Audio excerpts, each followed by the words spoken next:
If you thought that high follower numbers was the way to success on social media, that the only way to be truly successful there is to have a huge number of followers, I'm here to tell you that you could not be more wrong about that. Engagement is the most important thing that you can do to increase your business and have a lot of success on social. Followers actually don't even matter. And you've probably heard this before, but today I'm going to tell you exactly why that's true and what you can do to increase your engagement on a day-to-day basis to really find success through social media.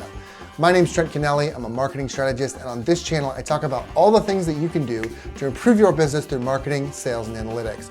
So if that sounds good to you and you're excited, make sure that you like this video, comment, and let me know the best method that you've found for getting audience engagement. I would love to hear it. Subscribe to this channel if you're into it, and let's get started. Okay, so why is engagement important? Let's look at this from two different perspectives. The first one is the growth perspective. Have you ever seen a YouTube channel or an Instagram account or whatever with a huge follower base, but absolutely nobody is liking and nobody is commenting? There's no engagement at all. If you took a look at their analytics, you would probably also see that their reach is very low, because this is how platforms work nowadays. They'll typically issue your content to a small percentage of people over the first period of time. If that's YouTube, that's the first 24 hours. If that's Instagram, it's probably the first hour. And they're gonna gauge the engagement. And if they're seeing that there's a lot of engagement there, then they're more likely to push you. If they're not seeing a lot, then they're probably not gonna push your content very hard. And the reason that they do it this way is because these platforms know that follow for follow or sub for sub is out there. And so followers have effectively stopped mattering because it doesn't show anything other than vanity, right? You've heard the term vanity metric 1,000 times, and this is what it means. You can pay for followers if you want to. It's a very bad idea to do it, but you can pay for followers or you can pay for subscribers, and it's gonna show your subscriber numbers are really high, but if nobody's engaging on your content, nobody's viewing your videos, nobody's liking your posts or anything like that, then it doesn't matter because it's not interesting to Instagram or YouTube or Facebook or whatever as good content, and it's not interesting to the users as something that they want to see. So the interest of the platform is to keep people on that platform for longer. They want to provide the best possible content to keep the users that are on the platform as engaged as possible, which means that your job as the content creator is to find what makes your audience tick and use that to your advantage. This is more important because it builds the investment in people. So your users, your viewers, the people who are looking at your content are gonna feel more invested in you, which means that they're gonna build more engagement inside of you, which means that you're more likely to get more growth out of it. So the best way to find followers, the best way to find subscribers is to build that engagement, because as you build the engagement, so too the algorithm sees that that engagement is being built, and they're gonna wanna push you a little bit further because people clearly like your content. From a sales perspective, and I and many others will tell you that if you're on social media, you should probably be selling something, not just trying to survive on the measly ad revenue that you're gonna be getting from YouTube or others. But if you're selling something and you have 100,000 followers, you're not necessarily gonna get more sales immediately. It's not like this immediate thing. It's all about whether you can build a base that trusts you and wants to learn from you more or wants to buy what you have. You can see businesses with less than 1,000 YouTube subscribers, for instance, turn over $30,000 a month in revenue. That's because the people who are already following that YouTuber are more invested in what that YouTuber has to say, and they're more trusting of the information that that person is giving out, which means that they want to buy from that person more. This is kind of the 1,000 true fans argument. You only need 1,000 true fans to never have to work another day in your life. That's the argument, because those people are going to be so invested in what you do and what you have to say that they're going to buy anything that you put out there in the world. So if you can drive more engagement, not necessarily more followers, the followers will come over time, and you're going to be driving more sales as a result of those engaged people. All right, let's get into the nitty-gritty. Let's talk about how, and the first way is to provide value. I cannot say this enough. Gary Vee can't say this enough. You've heard it ad nauseum. The key to building a true audience is to provide them with real value. But value doesn't always have to be education. I mean, honestly, Gary Vee isn't always educational, but he always does provide value. You can provide value in any sort of way. You can talk politics if you want to. Check out my good friend here, Tona Latino. She has an awesome channel on politics and encouraging people to vote. But the point here is that it's something that causes a reaction in people. You're looking at making content that gets people to go, oh, I want to come back to this channel. I want to subscribe to them because I always want to know what they're doing. I want to see what kind of content they have out there. It's not always about causing a positive reaction. It is just about providing some sort of value that people are going to react to. So go to, honestly, any influencer's account, watch their content, understand exactly what's getting people to react on their content, because every account is a little bit different. You'll need to figure out how you can adapt that same idea to your account and get your people talking more. Next is interaction. Please do not be too good to interact with your audience. The most loyal fan bases come from accounts that interact with their audience quite a bit. Let's take a look at like Roberto Blake, for instance. He's got almost 500,000 subscribers and a huge amount of comments on each one of his videos. Now, he may not respond to every single comment, but when he does respond, he goes in depth. He actually answers the question that's asked, because it's really easy to comment thanks to everyone, but that actually doesn't help for many reasons. First, it doesn't answer the question that might be asked. Also, it doesn't make the user feel special at all from the conversation. So if they're asking something specific, you want to make sure that you're giving a specific answer so that people feel like they're actually part of your community and that you value them as much as they value you. It's really important to have a more symbiotic relationship rather than an I'm a celebrity, I don't talk to my fans sort of a relationship. You might also notice that on some bigger channels or bigger pages, you've got people who are answering each other's questions, who are commenting on each other's comments inside those comments.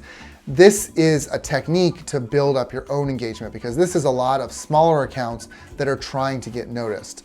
So why does this work? This works because comments from those smaller accounts may be seen as valuable. If they are seen as valuable, then people are going to go look at that account who made the comment and they'll follow or subscribe to them as well. Interaction begets engagement. Now, you are going to get a lot of follow for follow or sub for sub in there where people are going to try and get you to follow back to them. Don't feed into that. Follow people who are interesting to you.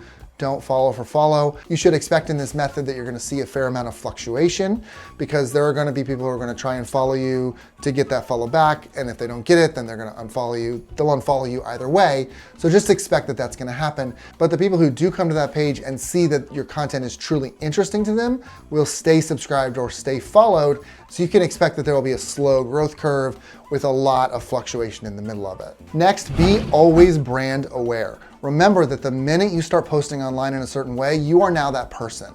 You are holding yourself out as that person or that brand, and you need to keep that in the back of your mind no matter what you're doing online, because everything you do online will eventually come back to you, so you need to be aware of it. So you need to be asking yourself questions like, how will this affect my brand? How will my audience get value out of this? Now, if you've built yourself up as an Instagram help account, for instance, does that mean that you can't do other things besides Instagram help? Yes and no, because on one hand, people are expecting you to talk about Instagram help. That's what they came to you for. That's the expectation when they come to your account. On the other hand, depending on how you position it, they probably know you can provide other value as well. So a couple good examples here. Vanessa Lau talks mostly about Instagram, but every once in a while she'll jump over to YouTube or some other social media platform and she'll talk about those as well. And she doesn't really see a huge hit from that. On the other hand, we have Sunny Lenarduzzi, who has a great YouTube channel, and she transitioned her content. I don't think it was a bad thing for her to do that, but she did see a large drop in the number of subscribers that she had as a result, because people went to her channel expecting a certain thing. When they didn't find it, they were less interested and they unsubscribed. That's what happens sometimes. If you need to pivot, you can expect to take that hit, but your brand is always going to be expected to be a certain thing, and if you're totally changing away from it, then that can hurt you. Next, ask for feedback. Just because you're the face of this channel doesn't mean that you can't do things better. Again, you are here for them. So if they want something else, you need to be open to that. And more than that, you need to show them that the changes that you're making are as a result of the feedback that you're getting from people. This is not only a great way to ensure that your content stays fresh and relevant to the users that you have, it also shows people that you're listening to them and that you're invested in them just as much as they're invested in you, which increases that investment, increases that engagement, and ultimately increases the likelihood that they're going to buy something from you. It also helps you to get new ideas that you maybe hadn't covered yet or hadn't even thought of covering, because your community had the ideas that you hadn't considered before.